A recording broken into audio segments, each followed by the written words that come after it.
사도행전 1장 3절에서 11절까지 말씀입니다. 사도행전 1장 3절에서 11절까지 말씀 교독해서 읽도록 하겠습니다.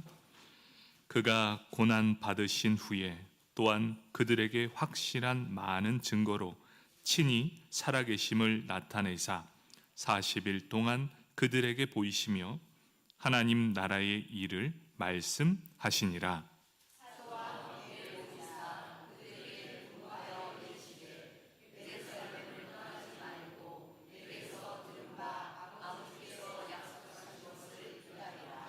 요한은 물로 세례를 베풀었으나 너희는 몇 날이 못되어 성령으로 세례를 받으리라 하셨느니라.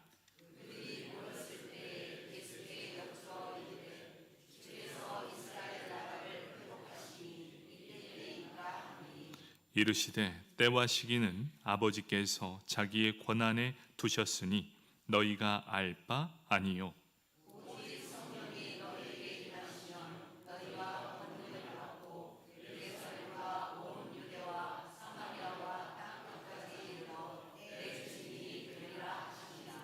이 말씀을 마치시고 그들이 보는데 울려져 가시니 구름이 그를 가리어 보이지 않게 하더라.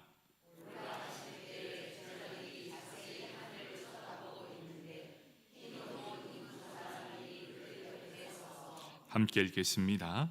이르되 갈릴리 사람들아 어찌하여 서서 하늘을 쳐다보느냐. 너희 가운데서 하늘로 올려주시니 예수는 하늘로 가심을 본 그대로 오시리라 하였느니라. 아멘. 성가대에 찬양이 있겠습니다.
아멘. 우리의 찬양을 받으실 하나님께 박수로 영광 올려드리겠습니다. 감사합니다.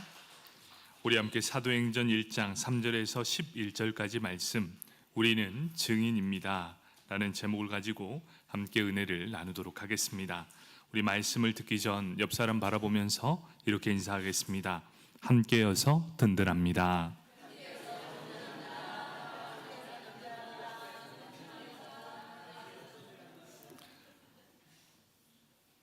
당신이 있어서 든든합니다. 그렇죠? 아프리카의 속담 중에 혼자 가면 빨리 갈 수 있습니다. 그런데 멀리 가려면 함께 가야 합니다 라는 이 속담이 있습니다. 우리는 지금 믿음의 여정을 가고 있습니다. 혼자 가면 쉽게 넘어집니다. 그런데 함께 하면 멀리 갈 수 있습니다. 여러분, 우리가 하나 분명히 알아야 될 것이 있지요. 그것이 무엇입니까? 우리가 예수를 믿는 목적, 우리의 목적지가 어디입니까? 여러분, 많은 사람이 착각하고 있습니다. 예수를 믿으면 모든 병이 낫습니다. 예수를 믿으면 잘 삽니다. 예수를 믿으면 모든 것이 평안해집니다. 그런데 우리가 착각하지 말아야 될 건 예수를 믿는 목적이 그것이 아니라는 것이지요. 여러분, 우리가 예수를 믿는 목적이 어디입니까? 그것을 통과해서 바로 천국에 이르는 것, 그것이 바로 우리가 복음을 믿는 목적입니다. 그런 사이에 우리는 흔들릴 수 있습니다. 때로는 어려움을 당할 수 있습니다.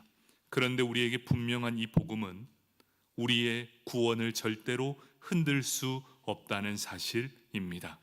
이 땅에서 조금 못 살아도 됩니다. 이 땅에서 몸이 연약해도 됩니다. 왜 그렇습니까? 우리의 목적지로 가는데 전혀 부족함이 없기 때문입니다. 하나님이 함께 하시고 내 곁에 이렇게 귀한 동역자들이 함께 있으니 바로 이 천국에 들어갈 때까지 우리 영원토록 함께하는 저와 여러분이 되길 축복합니다. 예수를 믿는 이유와 목적을 절대 잊어버리지 마십시오. 우리 착각하지 마십시다. 내 몸이 건강해지는 것 예수 믿는 목적 아닙니다. 우리의 건강, 우리의 물질이 예수를 믿는 목적이 절대로 아닙니다. 우리가 예수를 믿는 목적, 그것은 바로 천국이라는 사실을 믿으시길 축복합니다. 아멘. 예수님께서 부활하셨습니다. 예수님은 부활하셔서 이 땅에서 40일을 머물러 계셨습니다. 이 40일 동안 예수님이 어떻게 하셨느냐? 제자들과 함께 하셨습니다. 그리고 제자들이 보는 눈앞에서 승천하셨습니다. 40일 동안 제자들과 함께 하신 예수님, 예수님께서 이 40일 동안 집중적으로 하는 일이 무엇이었느냐? 바로 제자들을 증인으로 세우는 일을 하셨습니다. 사도행전 1장 8절 말씀입니다. 오직 성령이 너희에게 임하시면 너희가 권능을 받고 예루살렘과 온 유대와 사마리아와 땅 끝까지 이르러 내 증인이 되리라 하시니라. 예수님은 제자들을 향해 명령하십니다. 땅 끝까지 이르러 내 증인이 되리라. 이제 제자들은 홀로 서기를 해야 합니다. 홀로 서기. 왜 그렇습니까? 이제 더 이상 그들을 든든히 지켜줄 예수님이 그들의 곁에 없기 때문입니다. 믿음은 홀로 서기입니다. 홀로 서는 인생. 그렇기에 제자들은 이제부터 증인된 삶을 통해 충성스럽게 살아내는 것, 그것이 바로 제자들의 사명이었습니다. 그것 때문에 예수님께서는 40일 동안 제자들 곁에서 특별 훈련을 하고 계십니다. 이 땅에서 40일을 머무는 시간 동안 제자들로 하여금 증인된 삶을 살아내기 위한 그 귀한 시간이었습니다. 그래서 예수님은 이 40일 동안 마음을 쏟아내며 제자들을 향해 그 하나님의 사랑을 쏟아내는 시간이었습니다. 예수님께서 제자들에게 증인된 삶을 살라고 하셨는데 과연 어떤 것이 증인된 삶입니까? 그 첫 번째는 부활하신 예수님에 대한 증인이라는 것이고, 두 번째는 성령으로 세례를 받은 증인이라는 사실이고, 세 번째는 하나님의 능력과 권한을 인정하는 증인입니다. 네 번째는 다시 오실 예수님에 대한 증인이라는 것이지요. 사랑하는 성도 여러분, 성도가 제자로서 예수님의 증인된 삶을 살기 위해 반드시 필요한 것이 있습니다. 그 첫 번째가 뭡니까? 예수님에 대한, 이 예수님의 부활에 대한 확신이 나에게 있어야 합니다. 두 번째는 성령의 능력이 있어야만 합니다. 세 번째는 하나님의 능력과 권한을 인정해야 한다는 것이고, 네 번째는 예수님께서 다시 이 땅에 오실 재림에 대한 소망이 반드시 필요하다라고 말씀합니다. 40일 동안 예수님은 제자들에게 증인으로서 살아가기 위한 특별 훈련 기간이었습니다.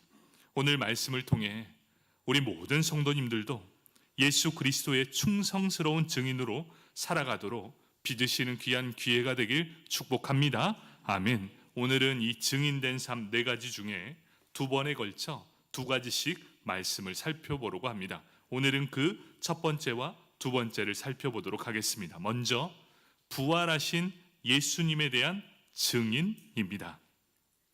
예수님께서 십자가에 못 박혀 죽으신 후에 부활하셨습니다. 그런데 바로 승천하시지 않았습니다. 만약에 예수님께서 바로 승천하셨다면 어떤 일이 일어났을까요? 제자들은 아마도 예수님의 증인의 역할을 제대로 감당할 수 없었을 것입니다. 왜냐? 제자들은 예수님의 부활도 제대로 믿지 못했기 때문입니다. 엠마오로 내려간 두 제자 앞에서 부활하신 예수님이 그들 앞에 나타났습니다. 그리고 그들에게 성경을 풀어 주셨습니다. 그런데도 불구하고 이 제자들은 부활하신 예수님을 알아보지 못했습니다. 바로 그런 상태가 바로 이 제자들의 상태라는 것이지요. 어떻게 이런 제자들이 예수님의 증인된 삶을 살 수 있겠습니까? 예수님이 메시아인지도 모르고 이 누구인지도 모르고 부활한지도 모른 이 예수를 어떻게 목숨을 걸고 땅끝까지 전파할 수 있는 증인된 삶을 살 수 있겠습니까? 그래서 부활하신 예수님은 계속해서 그들 앞에 나타나고 계셨다는 것입니다. 왜 그렇습니까? 예수님께서는 다시 내가 살아났다는 것을 제자들 앞에서 확증시켜야만 했습니다. 그리고 그 확증된 사람들을 향해 분명히 전파될 메시지를 분명하게 가르치는 역할을 감당하게 됩니다. 사도행전 1장 3절 말씀입니다. 그가 고난받으신 후에 또한 그들에게 확실한 많은 증거로 친히 살아계심을 나타내사 40일 동안 그들에게 보이시며 하나님 나라의 일을 말씀하시니라. 이렇게 말씀합니다. 십자가에 못 박혀 죽으셨습니다. 그리고 무덤에 묻히셨습니다. 그리고 3일 만에 부활하셨습니다. 부활하신 예수님이 제자들에게 확실한 많은 증거로 친히 살아계심을 나타내고 있으십니다. 우리는 확실히 알아야 됩니다. 두루뭉실하게 심증만 있는 것이 아니라 예수님은 가장 결정적이고 확실한 증거를 보여주셨습니다. 이 사도행전은 누가가 썼습니다. 그래서 누가복음에 나와 있는 그 내용을 보면 조금 더 쉽게 이해할 수 있습니다. 누가복음 24장 39절에서 43절의 말씀입니다. 내 손과 발을 보고 나인 줄 알라. 또 나를 만져보라. 영은 살과 뼈가 없으되 너희 보는 바와 같이 나는 있느니라. 이 말씀을 하시고 손과 발을 보이시나 그들이 너무 기쁨으로 아직도 믿지 못하고 놀랍게 여길 때에 이르시되 여기 무슨 먹을 것이 있느냐 하시니 이에 구운 생선 한 토막을 드리니 받으사 그 앞에서 잡수시더라. 다시 살아나신 부활하신 예수님이 제자들 앞에 나타났습니다. 그런데 그들이 도무지 믿질 않는 거예요. 그래서 예수님이 어떻게 하십니까? 앞에 있는 음식을 함께 먹습니다. 그럼에도 믿지 않습니다. 그랬더니 자신의 손과 발을 보이십니다. 그게 뭡니까? 십자가에 못 박혀 죽은 그 표식, 이 흔적을 보고 만져보라라고 말씀합니다. 왜 그랬을까요? 의심 없이 믿도록 만들기 위해서였습니다. 부활하신 예수님을 만난 사람들의 기록이 있습니다. 사복음서와 고린도전서 15장에 기록된 내용을 한번 보십시오.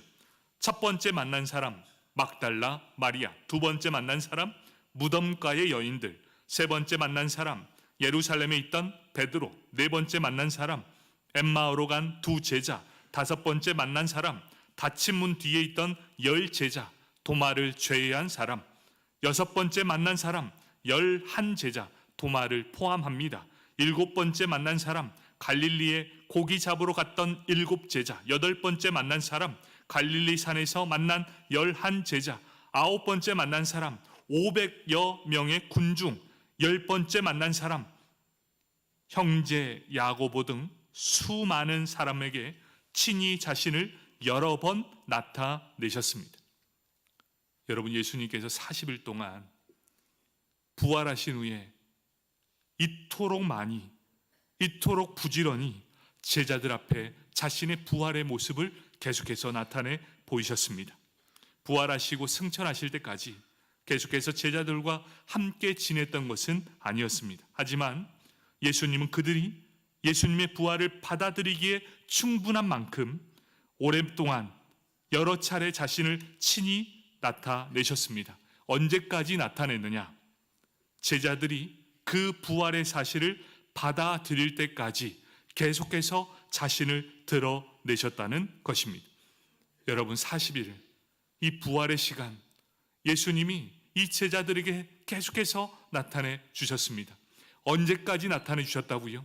제자들로 하여금 부활의 사실을 받아들일 때까지 계속해서 예수님은 그들 앞에 모습을 보였습니다. 나는 살아있는, 다시 산, 너희가 주로 모신 바로 예수다. 그것을 제자들에게 40일 동안 그들이 믿을 때까지 계속해서 보여주는 모습을 우리는 알 수 있습니다. 여러분, 하나님의 열심이 느껴지십니까? 제자들의 마음을, 믿음을 갖기 위해 계속해서 그들 앞에 그들의 모습을, 예수님의 모습을 보여주고 있다는 것이었지요. 한 영혼을 구원하시기 위해 예수님은 이러한 노력을 많이 하고 있습니다. 여러분이 이 자리에 앉아 있는 것, 여러분 우연 아닙니다. 여러분이 이 자리에 있도록 하나님이 얼마나 많은 사람을 여러분에게 보내주셨습니까? 그리고 복음의 메시지를 듣게 해주셨고 예수를 믿게 하기 위해서 얼마나 많은 하나님의 열심이 있었습니까? 여러분이 이 자리에 있는 것 기적입니다. 하나님의 사랑입니다. 포기하지 않으시고 끝까지 하나님은 계속해서 우리를 향해 많은 믿음의 사람들을 보내주셨습니다. 언제까지요? 우리가 그 복음을 믿음으로 받아들일 때까지 하나님은 포기하지 않으셨다는 것. 여러분, 우리 충분히 하나님의 사랑을 받는 사람 맞습니까? 여러분, 자부심을 가지십시오. 하나님은 그렇게 우리를 사랑해 주셨습니다. 40일 동안 예수님이 그들에게 자신을 나타내셨습니다.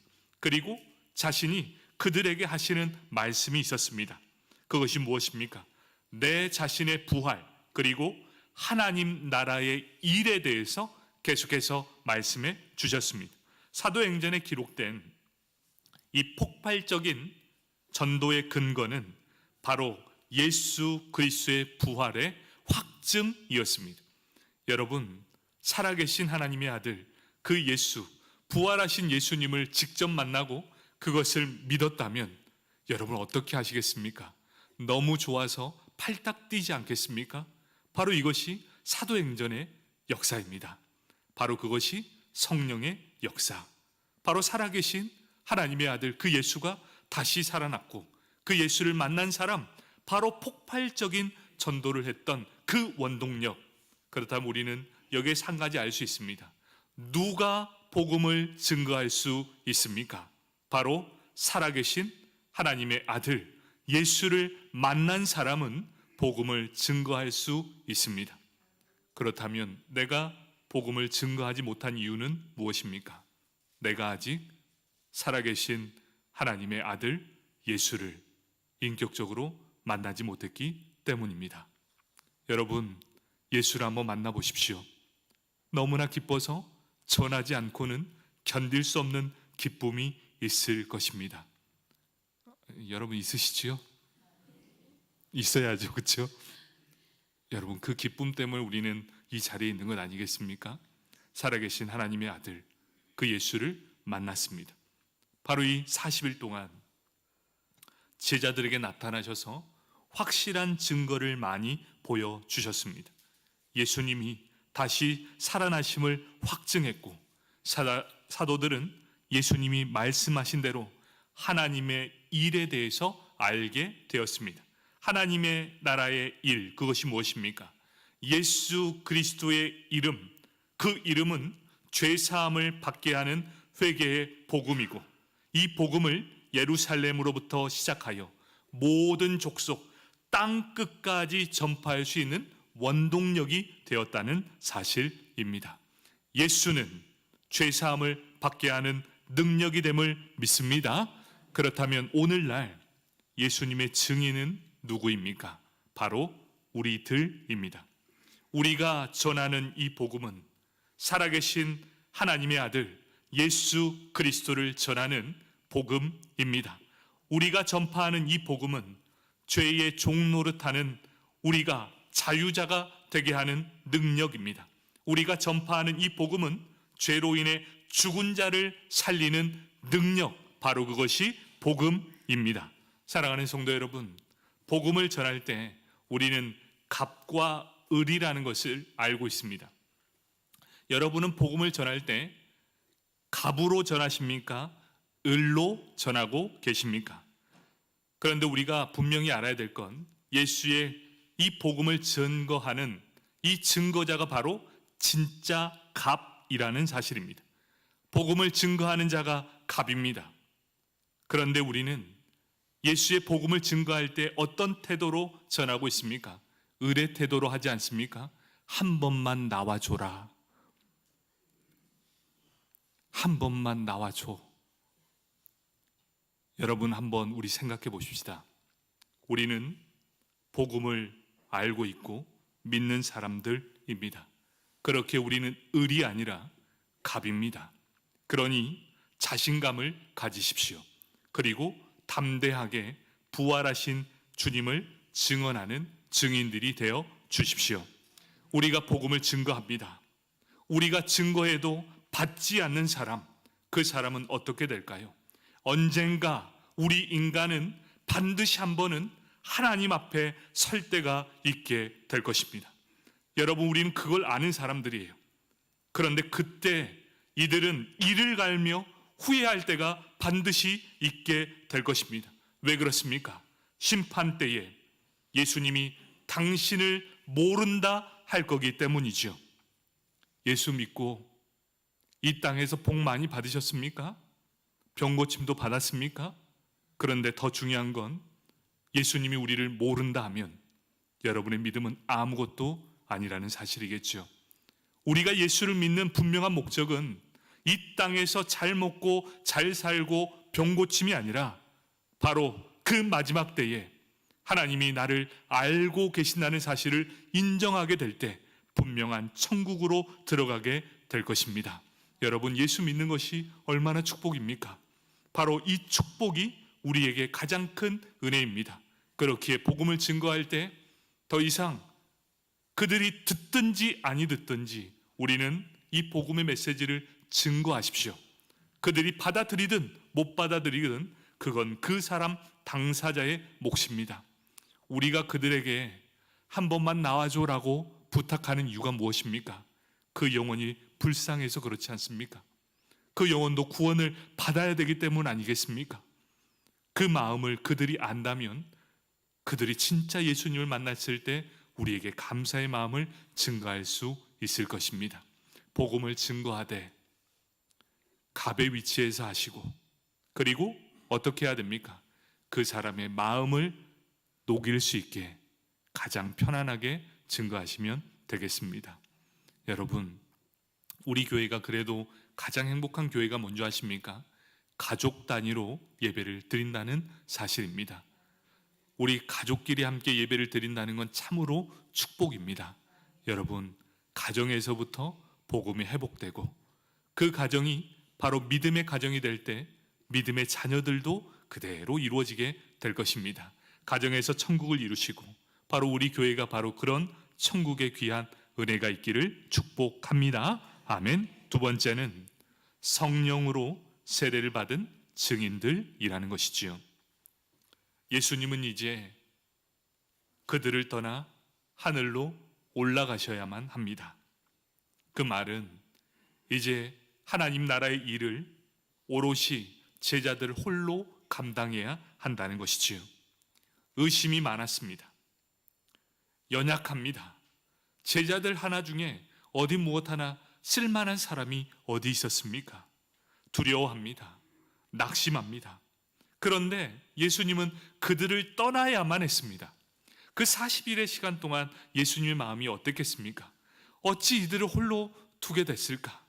그래서 자꾸만 자신의 모습을 드러내고 있었습니다. 그리고 마지막 그들을 향해 약속의 말씀을 해 주셨습니다. 사도행전 1장 4절 말씀입니다.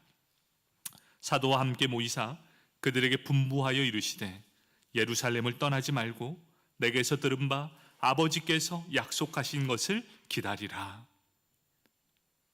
그들에게 약속한 선물이 있었습니다. 그것이 무엇입니까? 5절의 말씀입니다. 요한은 물로 세례를 베풀었으나 너희는 몇 날이 못되어 성령으로 세례를 받으리라 하셨느니라. 예수님은 제자들을 향해 명령하셨습니다.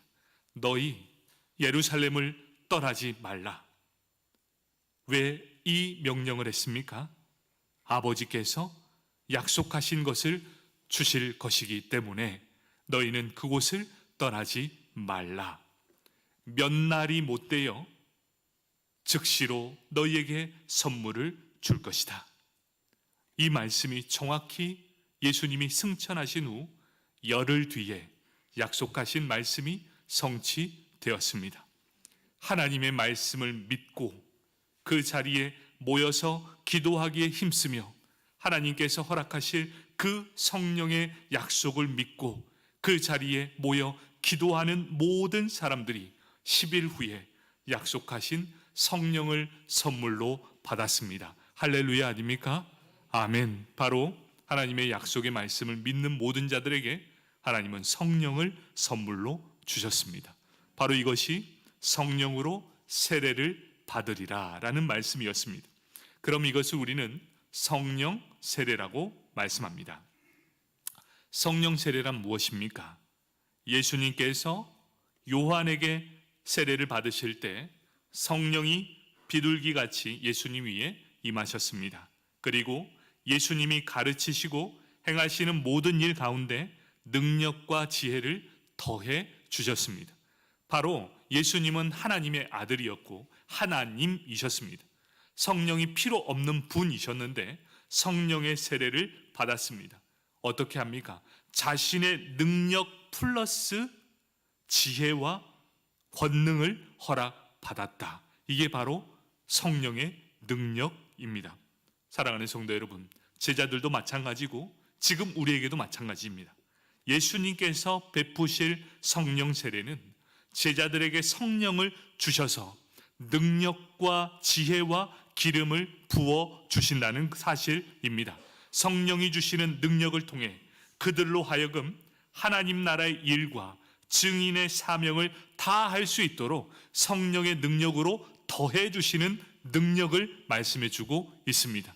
우리가 할 수 없는 일임에도 불구하고 성령 하나님께서 우리에게 그 능력을 더해 주십니다. 그래서 모든 일을 감당할 수 있도록 우리에게 날마다 힘을 더해 주신다는 사실입니다.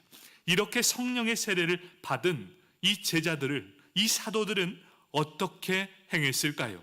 이 사도행전 전체에서 나타난 일들입니다. 첫 번째는 성령의 충만함을 받고 성령에 따라 말을 하게 됩니다. 바로 그것이 방언이라고 합니다. 두 번째, 성령의 충만함을 받아 예수 그리스도를 하나님의 아들로 인정하지 않는 백성들, 관리들, 장로들 앞에 예수 그리스도는 살아계신 하나님의 아들입니다 라고 담대하게 말할 수 있는 능력을 더함을 받게 되었습니다. 세 번째는 다 성령의 충만함을 입어 하나님의 말씀을 전할 수 있는 능력을 받게 되었습니다. 네 번째, 성령으로 교회의 범죄를 다루게 되었고 성령으로 일꾼을 세웠으며 성령에 이끌려 복음을 전하며 성령의 위로를 받고 기뻐하게 되었습니다. 다섯 번째, 성령으로 이방인뿐만 아니라 많은 영혼의 거듭남을 경험하게 되었고 성령에 따라 선교사를 파송하며 선교지를 결정하게 되는 역사가 일어나게 됩니다. 이 사도행전, 이 폭발적인 전도의 능력은 오직 성령 하나님께로부터 온 사실이었습니다. 그것을 기록하게 되는데 무려 70번 이상이나 이 폭발적인 성령의 능력이 기록된 책, 이것이 바로 사도행전입니다. 여러분, 사도행전은 그래서 성령 행전입니다. 여러분 기대가 되십니까? 한 3분 정도 기대가 되는 것 같아요. 여러분, 사도행전은 참 은혜가 되는 성경입니다. 여러분, 계속해서 사도행전을 통해 하나님이 얼마나 이 땅을 사랑해 주시고 부족한 사람들에게 능력을 더해 주시는가를 보면 이 책이 더욱더 귀한 은혜의 책이 될 것입니다. 바로 예수님께서 제자들에게 나타나 주셨습니다. 그리고 친히 내가 여기 살아있다라는 걸 계속해서 증명해 주셨습니다. 그리고 그 확신을 가지고 이제 증인의 역할을 감당할 수 있도록 힘까지 더해 주시는 분, 바로 그분이 하나님이세요. 어떻게 힘을 주십니까? 성령을 부어 주십니다. 증인의 역할을 감당할 수 있도록 능력을 계속해서 부어 주십니다. 사랑하는 성도 여러분, 하나님은 이 땅에 믿음의 사람을 절대 혼자 두지 않습니다. 여러분, 그 사실을 믿으시길 바랍니다. 하나님은 우리에게 성령 하나님을 허락해 주십니다. 그리고 우리에게 믿음의 동역자도 허락해 주십니다. 그렇기에 절대 혼자서 모든 일을 감당하지 마십시오. 혼자 믿으면 참 편하죠. 그런데 쉽게 무너지게 됩니다. 여러분, 제가 새 가족을 등록하게 될 때 왜 구역으로 연결하는 줄 아십니까? 절대로 혼자서의 믿음은 오래 갈 수 없기 때문이지요. 우리 사람은 감정적인 동물입니다. 그래서 감정에 휩쓸립니다. 그리고 모든 일에 쉽게 무너지는 것이 우리 자신입니다. 그런데 적어도 소그룹, 이 구역 안에 머물러 있으면 적어도 구역장님들은 챙겨주지 않습니까? 맞습니까? 우리 구역장님들 정신 바짝 차려야 됩니다. 우리 구역장님들 역할이 바로 그거예요. 아이고, 제가 이 자리를 빌어서 우리 구역장님들 힘내시라고 우리 박수 한번 할까요? 네. 여러분, 구역장님들의 역할이 바로 그것입니다. 새 가족이 등록하면 관심을 가져주십시오. 사랑으로 품어주십시오. 그래야 자라날 수 있습니다. 우리 구역장님들이 함께 모든 일을 감당하면 함께 세워져 가는 아름다운 교회가 될 것입니다. 하나님의 나라의 일은 절대로 홀로 감당하는 것이 아닙니다. 함께 하는 것이지요. 하늘과 땅의 모든 권세를 받으신 예수 그리스도와 하나님의 영 성령님께서 우리와 언제나 함께하여 주십니다. 그리고 내 곁에 든든히 자리를 지켜주고 계신 우리 귀한 성도님들과 함께 한다면 모든 일을 감당할 수 있게 될 것입니다. 우리 처음 인사했던 거 기억하십니까? 우리 옆 사람 한번 볼까요? 그리고 인사합시다. 함께여서 든든합니다. 여러분, 교회는 절대로 혼자 하는 게 아닙니다. 함께 세워져 갑니다. 독불장군 오래 못 갑니다. 여러분, 절대 독불장군 되지 마시고 마음을 좀 열어주시고 함께 세워져 간다면 아름다운 공동체, 바로 그 교회가 우리 교회가 될 줄 믿습니다. 우리는 증인입니다. 예수 그리스도의 부활의 능력, 그 능력을 믿었습니다. 그리고 그 믿는 능력을 가지고 복음으로 담대하게 전할 수 있도록 우리에게 선물로 주신 2가지가 있습니다. 첫 번째, 성령이라는 선물. 두 번째, 내 곁에 있는 동역자라는 선물.